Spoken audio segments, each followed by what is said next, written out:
the past several decades, pursuing degrees and careers in STEM has been touted as the path to economic mobility and career stability. Working in the fields of science, technology, engineering, and mathematics has been perceived as a mark of success, both financially and socially. It has been thought that these workers are the ones who had the foresight to concentrate on what mattered, learning about the technology that could put them on a solid career footing for the labor market of the 21st century. But are these assumptions accurate, and do the data support them?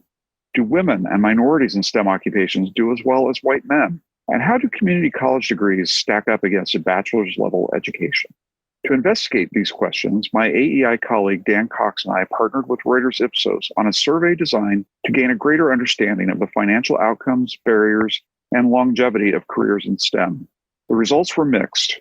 While many people reported general happiness with their choice to enter a STEM occupation, we found that many women and minorities leave STEM fields earlier than expected, and they feel they have significant obstacles to overcome in order to build a STEM career. AEI published a report on these findings detailing the outcomes of STEM careers, as well as the increasing need for soft skills in the hard sciences. To discuss our findings, I've been joined today by Dan, a research fellow in polling and public opinion here at AEI, and Kadeem Noray, a PhD candidate at Harvard University, who has co-authored several important papers on the connection between skills and wages. Dan, Kadeem, thank you for joining us today on Hardly Working. Thanks so much for having me. Great to be here. A couple co-laborers in the world of understanding labor and understanding work, and really delighted to have you here.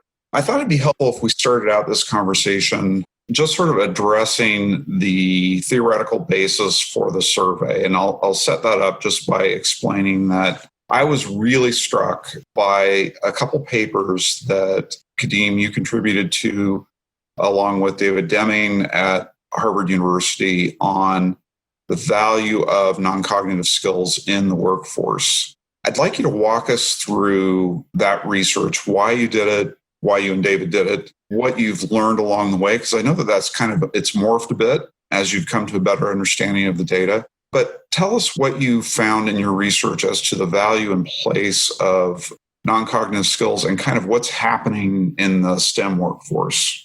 Sure. So I think the place to start is actually a paper that I did not actually work on, that David worked on, which is on the value of social skills in the labor market.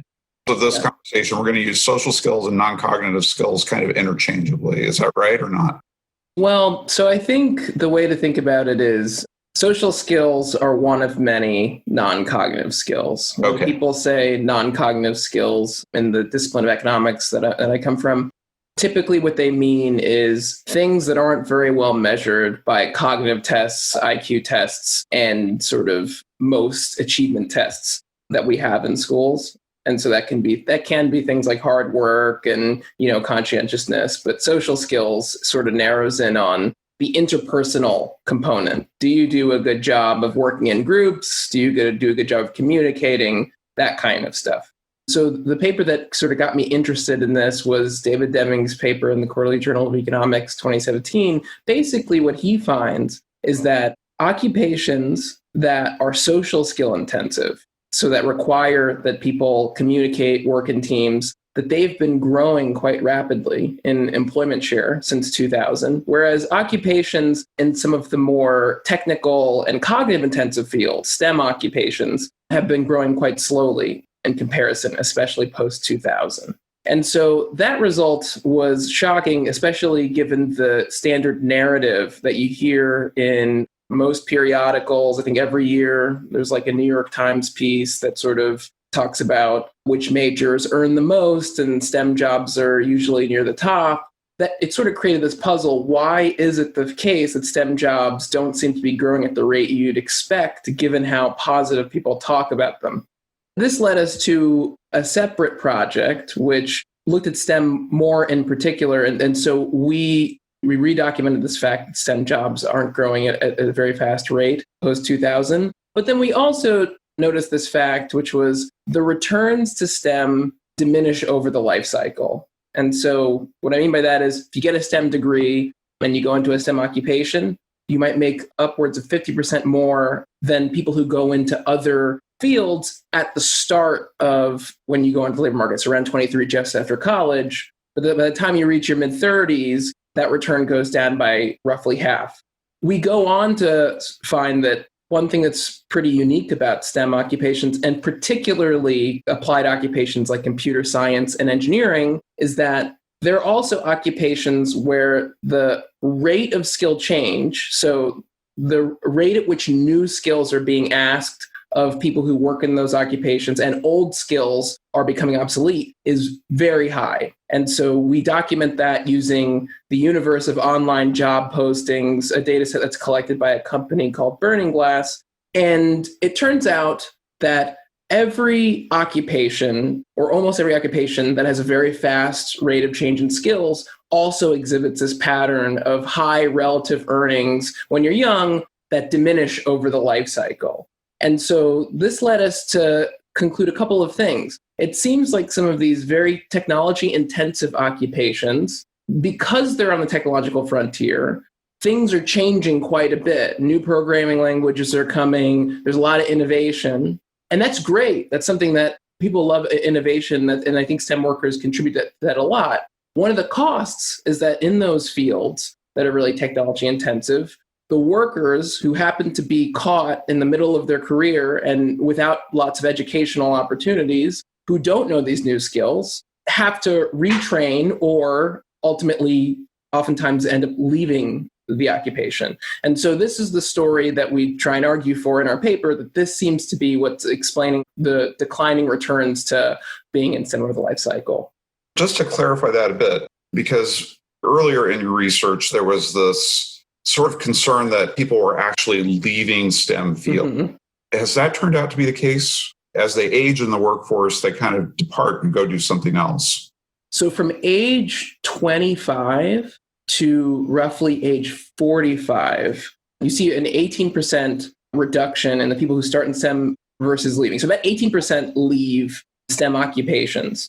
So I think one thing that we didn't talk about in the earliest version of this is where exactly these people were going. And it turns out disproportionately, they're going to non-STEM management occupations. Outside of the STEM world, they're no longer in programming. They've gone off to marketing or some other entirely different field, is what you're saying.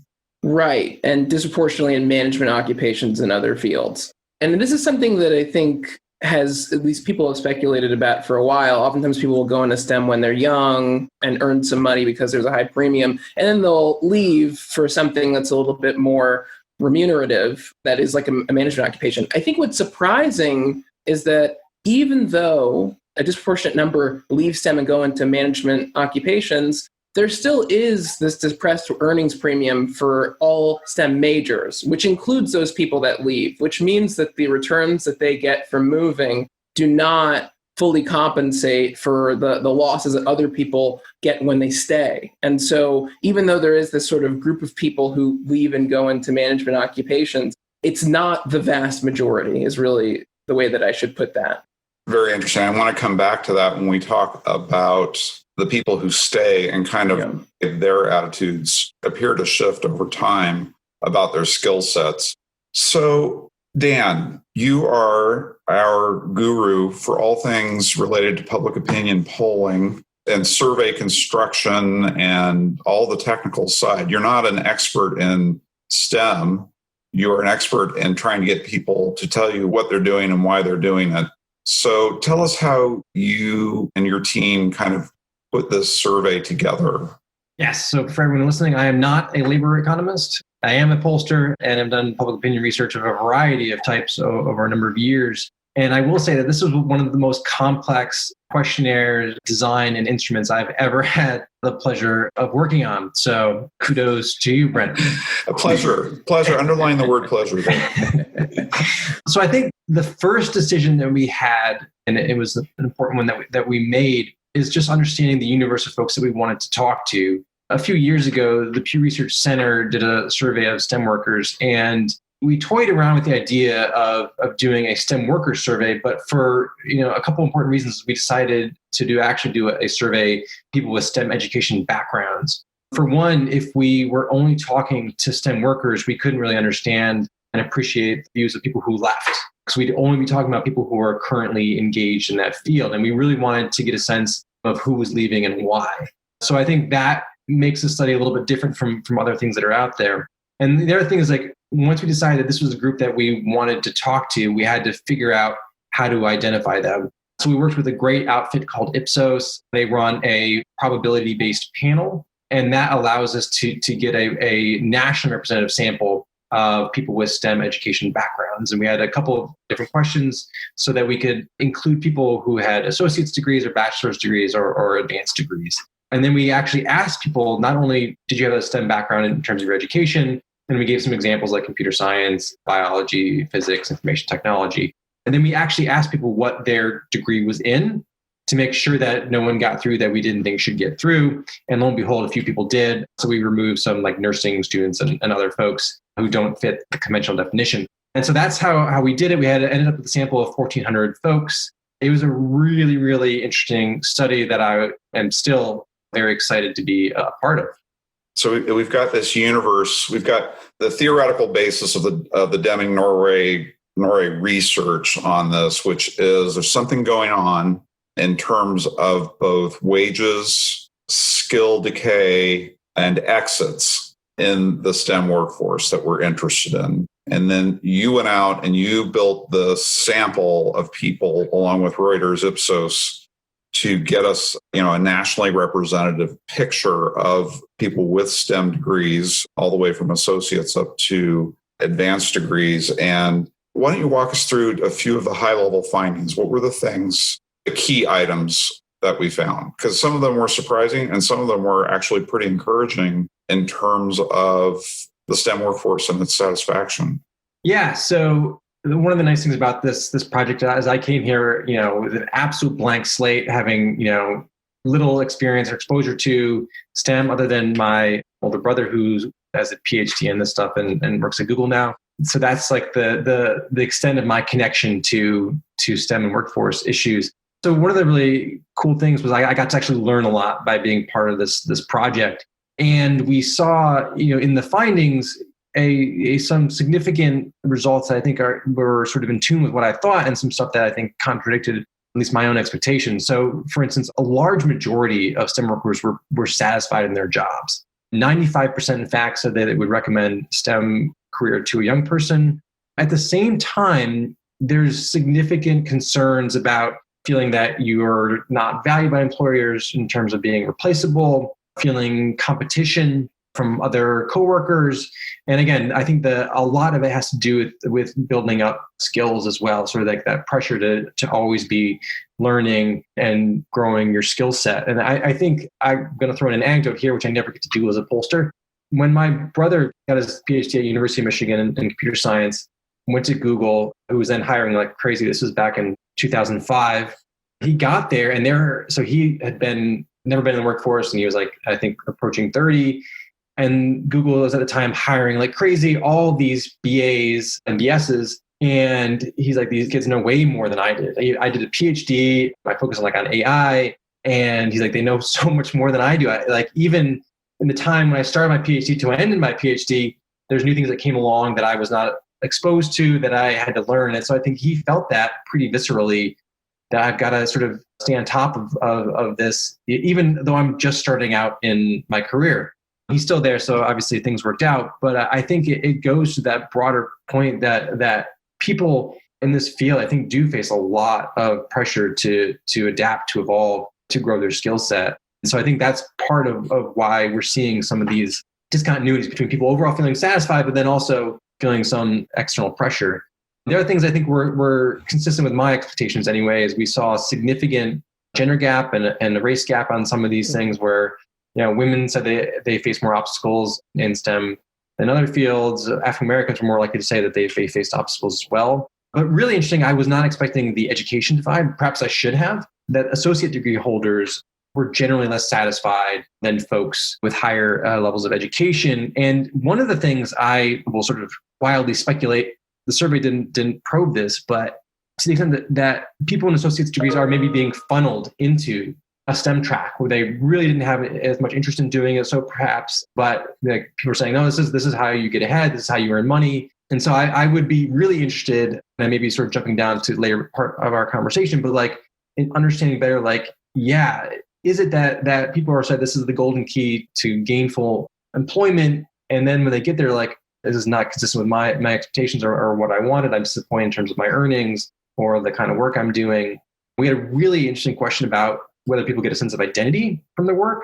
And there's a huge gender gap where women are more likely to say, yes, I get a sense of identity from the work that I'm doing. This is among STEM workers. And then men were much less likely to believe that. So I'm wondering, whether there's some amount of folks who are in STEM but not fully bought into the career. I think that that's one of the more remarkable findings that I saw in it as well, is just people having some level of buyer's remorse about their degree choices. And it got expressed as, among STEM leavers, my interests changed. And I really wonder if that's true, that interests changed, or do people not really know what their interests were to begin with? And they were just taking these cues from media coverage and their families and people pressuring them. A degree in the sciences, and particularly in technology, is the golden ticket. And so go do that and you'll never have to worry about your job again. It reminds me of since we're in the anecdote territory, a friend of mine who's an attorney said to me one time, law school is a pie eating contest. If you win, you get to eat more pie. I wonder if that's a little bit true of the STEM world as well, that we said, do this because you're going to be successful if you do this. But guess what? You have to keep doing it. I wonder if that is what really people are expecting when they move into a STEM career ladder. So I wanted to tie together a few things with one concept that isn't fully explored in our STEM paper, but I think brings a lot of this together, which is specificity. So, and specifically, how specific the skills you learn are. One thing that's really unique about STEM occupations, it turns out that it's the combination of learning really specific skills and being in an industry where those skills change that leads to issues. So engineering and computer science in particular, they feed more than 50% of their graduates into engineering and CS jobs, which suggests that you learn something very specific. You learn how to be an engineer. You learn how to be a computer scientist if you get those degrees. If you look at other degrees, they're much more spaced out. So even in the life sciences and the physical sciences and in biology, it's very spaced out. And in fact, in those other science categories, one, you don't see as much of a return decrease. In fact, the people in those science categories, their returns increase pretty rapidly over the life cycle. But they don't go into any occupation in particular more than 10%, or no more than 10% of them go into any particular occupation.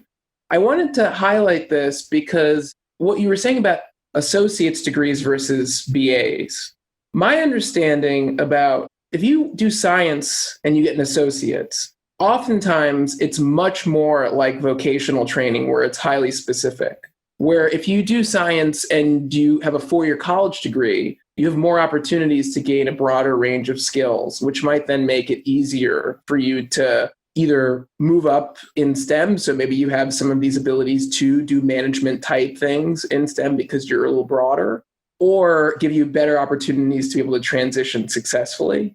So I was wondering if perhaps that has something to do with the distinction between associates and people with higher degrees. If you have a more targeted, narrow, and shorter educational experience where you get very specific STEM degrees and not much else, I think it could contribute to this quite a bit.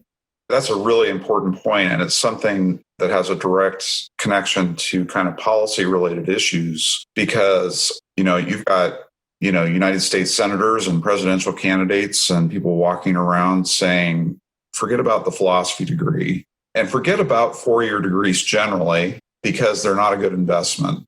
What we really need are people to focus on this direct connection between education and work. And education for its own sake with the positive externality of lots of skills and employment down the road. I worry about sort of the popular kind of meme that goes around, especially in conservative circles, actually, I have to say that 4-year degrees are overrated and that what we really need to do is focus on vocational education. vocational education is great, but this would suggest to us that in some ways it's limiting. Can I respond to some of that? I think that's just such an important set of issues that you just brought up. So one thing that you might ask is, what are the skills that seem to go out of style really quickly? The skills that disproportionately go out of style are technology focused and specific. It's like a computer programming language. You could use a particular software. And in part, that's why STEM occupations face such a high rate of change. You could come back and ask, what are the skills that don't go out of style? A lot of those map pretty nicely to sort of traditional virtues, things like hard work, things like emotional intelligence, being empathetic. These are things that typically don't tend to go out of style. And I think this is an important thing to talk about, especially because when it comes to things like automation, there's a lot of work on sort of what kinds of job tasks are being automated away. Disproportionately, they're the kinds of things that we know how to make algorithms to do. It turns out that a lot of these more humane sort of virtue or character-oriented skills, we don't really know how to make technologies that replicate them. They're uniquely human. I think basically I'm trying to say, I think that there's a really important role for the humanities. And if we even go back to David Deming's paper, his 2017 paper, returns to the combination of social skills and cognitive abilities. Those have increased the most. I'm not saying necessarily that some of these sort of more humanities-ish, more sort of social, non-cognitive characteristics are better completely. I'm just saying there's a role for them. And I think in combination with some of these technology skills, they really, really flourish. That's sort of where I've landed in all of this too, even apart from our survey, but this idea that what people need is a broad, flexible skill set for the workforce, because the workforce is changing so rapidly, the demands of industry, automation, technology, and so on. To get too narrow too early means that you have less capacity to flex with those changes. Whereas if you get a balanced sort of portfolio of skills that includes technology, but it also includes communications, teamwork, the ability to write, the ability to think critically, all of those things will allow you to move both within a career track and between them. You have a broader kind of life experience. It's got more insight into how the rest of the world operates. And I think that was really, and Dan, maybe you can talk to us a little bit about this, but I think that was really demonstrated when you look at the life cycle of people who stay in the STEM workforce. And I don't have the numbers right here in front of me, but it was interesting when you ask younger workers how important, say, communication or management skills were. They weren't thinking very much about that. And that's partly just the life cycle, right? When you're new in the job or in a company, you're in the position of taking orders and fulfilling directions rather than giving them. And as you get older in the workforce, you move up into more management type roles where the value of those skills goes way up. And that was really seen, I think really demonstrated in our data on the survey. Was it didn't show up much among younger workers, this concern for management or communication skills. But boy, by the time you got to 45, people were really saying, yes, this is a key part of what I do, even within the STEM workforce, right? Those skills are just as much necessary there. So for me, it's like a cautionary tale for our people who are doing STEM education in this country, that part of being a good STEM educator is teaching all of these softer, more humane skills, as you call them, so that your students have that capacity. It's not just to get a job, but to build a career out of that job. I'm going to make a couple of comments. One is, I think, related to the survey, and one going back to your previous conversation.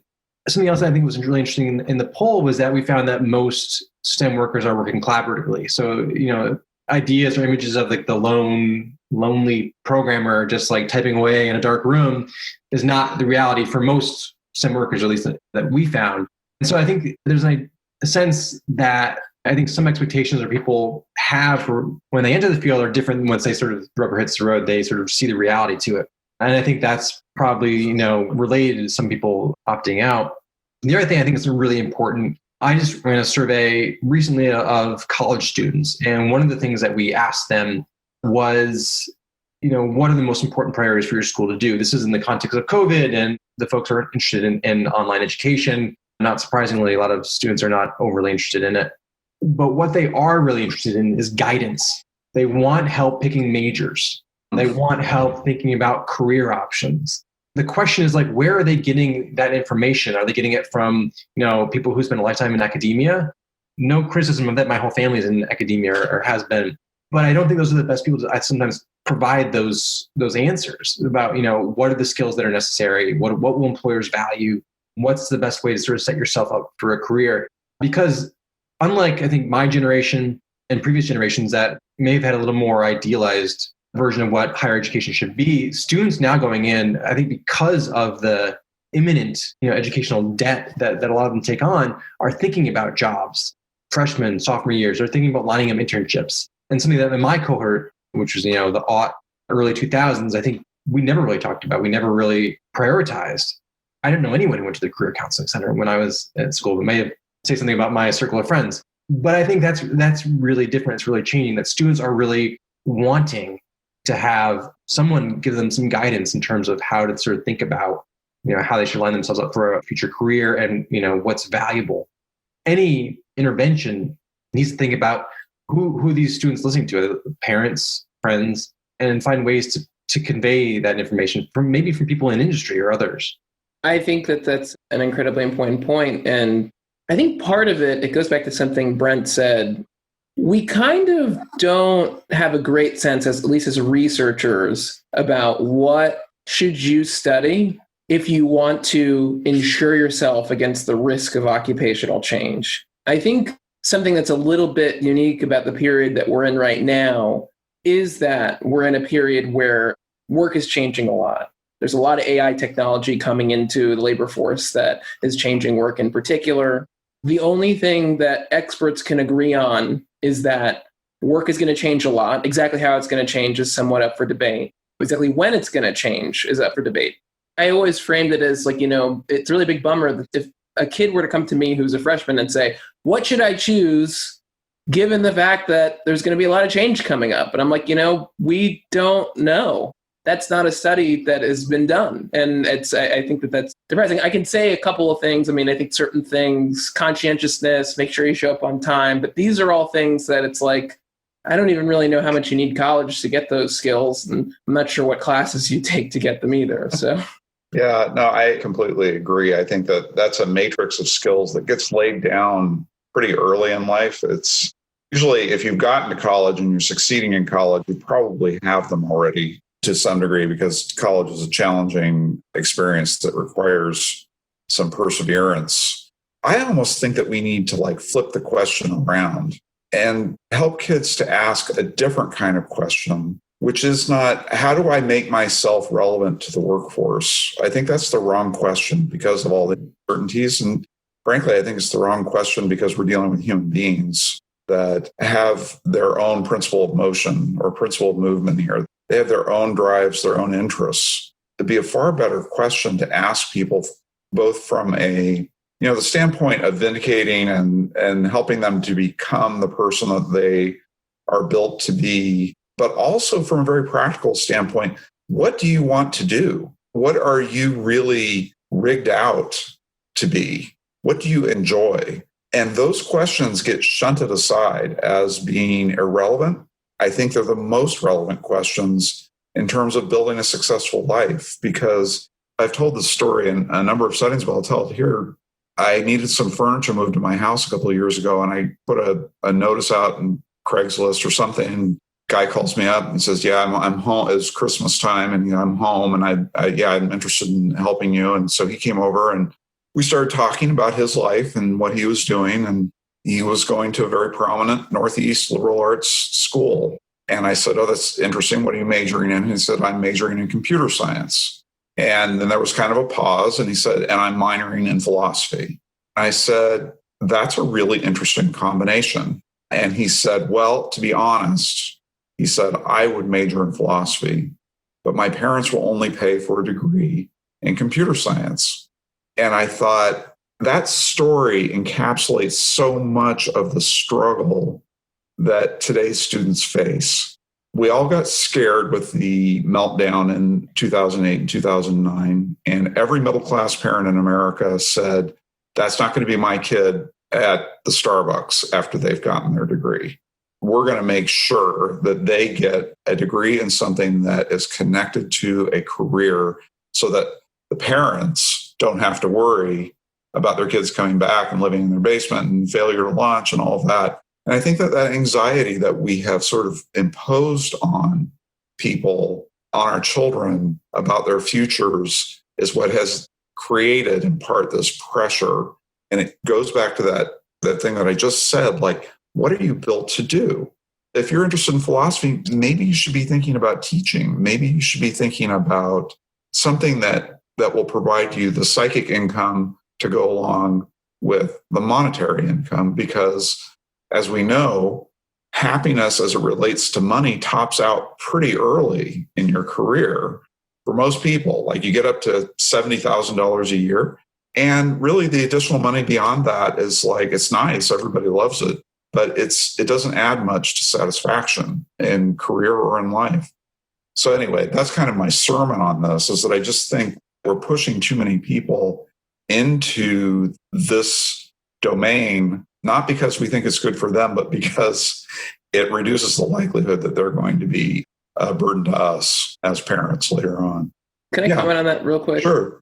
So one thing that I think in our paper that maybe goes a little bit under the surface, but I think ultimately is true, the way we think about this sort of STEM and the fact that STEM, the returns go down over the life cycle, there are people who just really like STEM occupations. There are people who really like to code. And part of the reason why you would expect to see people taking essentially earnings losses relative to maybe what they could do elsewhere, but not leaving, is because they have some sort of a passion.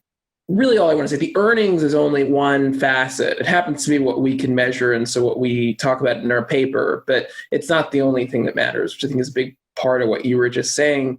The other thing that I think people don't realize is that, so a degree like philosophy majors actually score quite well on the GRE, and they score quite well on the LSAT relative to other majors of people who take the LSAT. There are highly professional occupations that are willing to hire people who have the skill set that you develop in philosophy. I don't think somehow philosophy has become this this joke major where it's like doesn't really mean anything, but it turns out the combination of reasoning logically and verbal fluency is really important.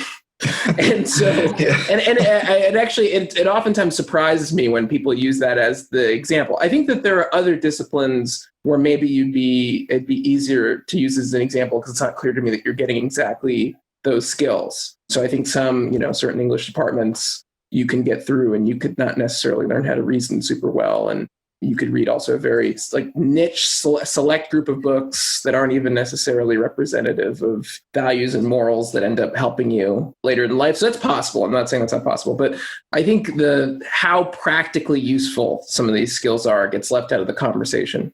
Did you want to say something on that? Yeah, one additional thing. So the older brother, the Googler, went to U of M. His undergraduate was in English, and then he didn't know what to do with an English degree, so he went on and got a computer science degree. How has he risen in the Google workforce? Oh, yeah, he's management now. So 250 people work under him. So he doesn't do a lot of day-to-day coding. So the important skills that he uses are, these non-cognitive skills. Right. Non-cognitive skills always bothers me as a term because all of those skills are cognitive. They all happen inside your head. But this idea that this capacity to kind of pull up a level in your thinking and be able to see a broader picture that integrates a bunch of different domains. That's really what management is. If you are too narrow, it's just harder to get there if you're too focused on too narrow a piece of the work. So when we got the results back, they were fascinating enough on their own, but then I made you go do a bunch of regression analyses And I just wondered if you could talk a little bit about sort of what you found in the data when you looked at narrower groups. And this is more of an extrapolation than it is sort of a straight data analysis, but I thought we found some interesting things there. Yeah. So two of the key things that we were interested in terms of outcomes is what predicted whether someone would leave the field and what predicted personal satisfaction with their career choice in STEM. So we ran two regression models. Our thinking going in was that the things that we saw most strongly in the data was, demographic factors most closely linked to this was gender, education background, and race or ethnicity. So we thought those would all be predictive of whether someone stays in the field and their level of satisfaction with it. But after running the regression, only two things were strongly correlated with the outcome. One was gender. So gender was significant. Women were predicted to be less personally satisfied and a higher probability of leaving. Again, not a huge surprise, but we controlled for a whole variety of different things, and it was still a powerful predictor. The other thing was education. After we controlled for these two and a bunch of the other factors, race and ethnic background played no role in decisions, at least in this data, on whether people chose to remain in the field or their personal level of satisfaction in STEM. So I think that's pretty important. We thought, and we ran this a few different ways, race and ethnicity we expected it to be part of the explanation because of the sort of differential results that we saw between people of color and white STEM workers, but it wasn't. So I think that was pretty important. Having an associate's degree or less was really significant in leaving. I think it was the most significant factor. And so I think we would need to pay a lot more attention to education and what is it makes the experience of an educational background of people with associate's degrees so different in terms of their outcomes than people with higher level degrees, BAs, BSs, and beyond. One of the things I thought I remember reading in the survey is sort of this disparity and looking at the race, particularly the race question. Basically, when you asked white male STEM workers whether minorities in the workforce faced more, less, or the same number of obstacles, they said it's the same. Then when you ask the African American, Hispanic, and women if that was what they thought, they of course said absolutely not. We face far more challenges in the workforce.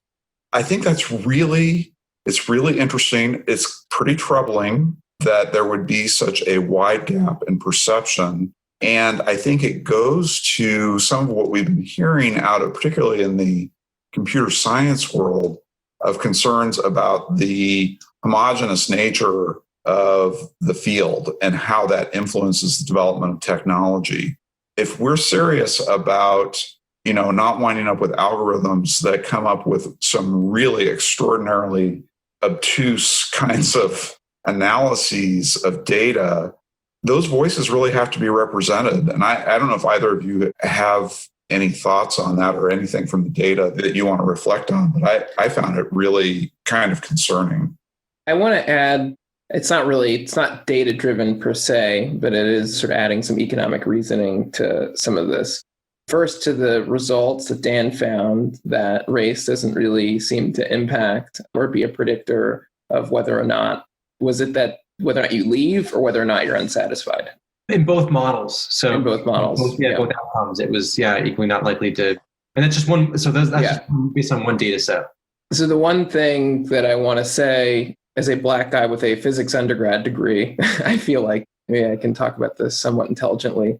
There's a selection process that happens. So the STEM pipeline for underrepresented minorities is widely known to be broken. Blacks and Hispanics make up a surprisingly low percentage of people in STEM occupations, especially in computer science occupations. But the ones who do make it in are unique in some ways, in the sense that you wouldn't necessarily expect them, conditional on making it into STEM, to be more or less likely to leave, or at least the reasons why you would think that they're selected. It's interesting to think about that in combination with the results that Brent brought up, because oftentimes people who are able to thrive in that environment, even though they're underrepresented minorities, are really good at things like code switching. So they can be in an environment that's highly homogeneous, very white, but they can do fine. They can learn to be fine in that environment, even if they have a very different cultural background. They become fluent, sort of going back and forth. And so that can turn into internal struggles that aren't obvious to white people that are working with them. So I do think that this all sort of fits together potentially nicely, given all of these things. One other thing. So when we think about the other outcome, right? So the fact that gender is still really significant, the experiences of women are very different than men. That number that we found that people are giving for leaving, the reasons they give, the top two interests that Brent mentioned earlier were, my interests have changed. And the second, which is mentioned by almost as many people, was family responsibilities. This doesn't have to be children. It could be having elderly parents or siblings or whatever, but most likely it's children.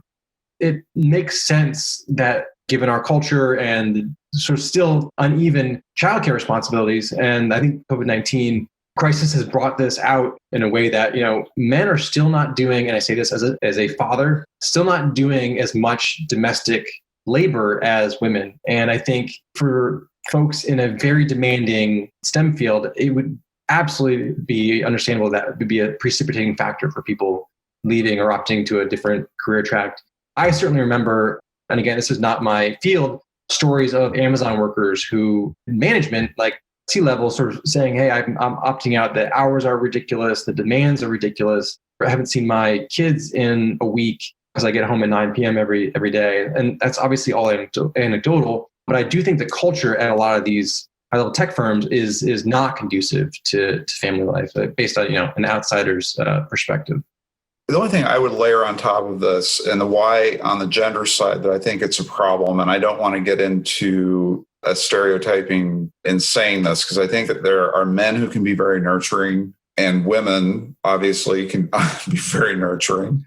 But women are the ones who make these decisions about what's best for the family. Like, I can't really devote myself to this job full time and be a good parent. So more often than not, it's the mom who gives up her career in order to go and do the lion's share of child rearing. And as you pointed out, Dan, the domestic labor that's required to keep a family going.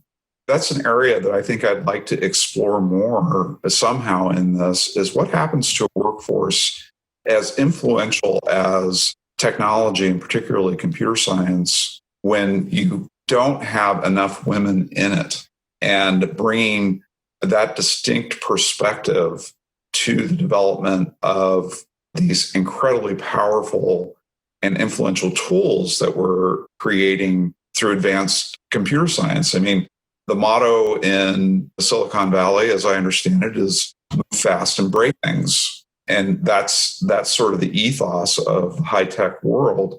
That is not the ethos of any mother I know. Moms are like, be careful. Ethos of my kids. And share things that we emphasize when we're trying to rear good kids. I think it would be interesting to just look at, what are the implications of a workforce in which women are underrepresented in the decision-making and the development of technology? I want to thank you both for this hour that you've given me and us to kind of talk this through a little bit. We'll be publishing the report soon. We'll be putting this podcast out as kind of an explainer to go with the report, or at least something for people to reflect on as they read it. And I think that your comments, both from the standpoint of why is this important in terms of the future of the workforce and how we went about it, I think will be really valuable to people who are interested in this topic. So thanks again for coming on, and I really look forward to talking to you again soon. Thanks for having me. Thank you for joining us on this episode of Hardly Working. I'm your host, Brent Orell, and I hope you tune in next time to learn more about the state of workforce development in America. Be sure to like and subscribe to our podcast. Let us know at vocation@aei.org if there are any topics you'd like us to cover. As always, we hope you find the job that fits so well, it feels like you're hardly working.